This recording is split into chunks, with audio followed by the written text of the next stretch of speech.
இந்த பகுதி ஒரு குறிப்பிட்ட தியான முறையைப் பற்றியும் அது நமது உடலின் ஆற்றல் புலத்தில் ஏற்படுத்தும் விளைவுகள் பற்றியும் விளக்கிறது. தியானம் செய்வதற்கு முன்னும் பின்னும் ஒருவரின் உடலை சுற்றியுள்ள ஆற்றல் புலத்தில் ஏற்படும் மாற்றங்களை இந்த படத்தில் காணலாம். ஜிபிவி என்ற கருவியின் மூலம் இந்த தியானம் எவ்வாறு ஆற்றல் புலத்தை மேம்படுத்துகிறது என்பதை அளவிட்டுள்ளார்கள். உங்களின் கவனத்தை செலுத்துகிறீர்களோ அங்கே உங்களின் ஆற்றல் செல்லும்.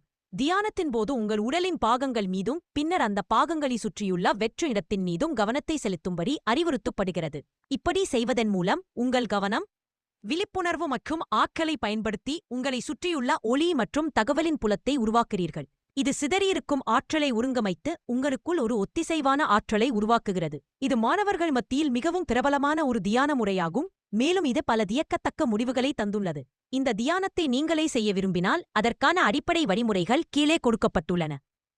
உங்கள் கவனத்தை முதல் ஆற்றல் மையத்தில் சக்கரத்தில் வைக்கவும். 2. பின்னர் அந்த மையத்தை சுற்றியுள்ள வெற்று இடத்தில் உங்களின் கவனத்தை விரிவுபடுத்தி அந்த இடத்தை கவனிக்கத் தொடங்குங்கள். அந்த ஆற்றல் மையத்தை சுற்றியுள்ள இடத்தை உங்களால் உணர முடிந்ததும் அந்த மையத்தை மிக உயர்ந்த நன்மைக்காக ஆசீர்வதி. 4. அன்பு, நன்றி அல்லது மகிழ்ச்சி போன்ற உயர்வான உணர்வுகளுடன் உங்களை இணைத்துக் கொள்ளுங்கள்.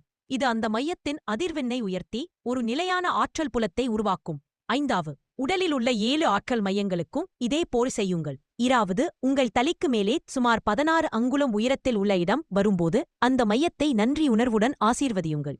நன்றி உணர்வுதான் அனைத்தையும் பெற்றுக்கொள்வதற்கான இறுதி நிலை. 7. இவ்வாறு செய்யும்போது அந்த மையம் குவாண்டம் புலத்திலிருந்து குவாண்டம் ஃபீல்ட் வரும் ஆழ்ந்த தகவல்களுக்கான கதவை திறக்கத் தொடங்கும்.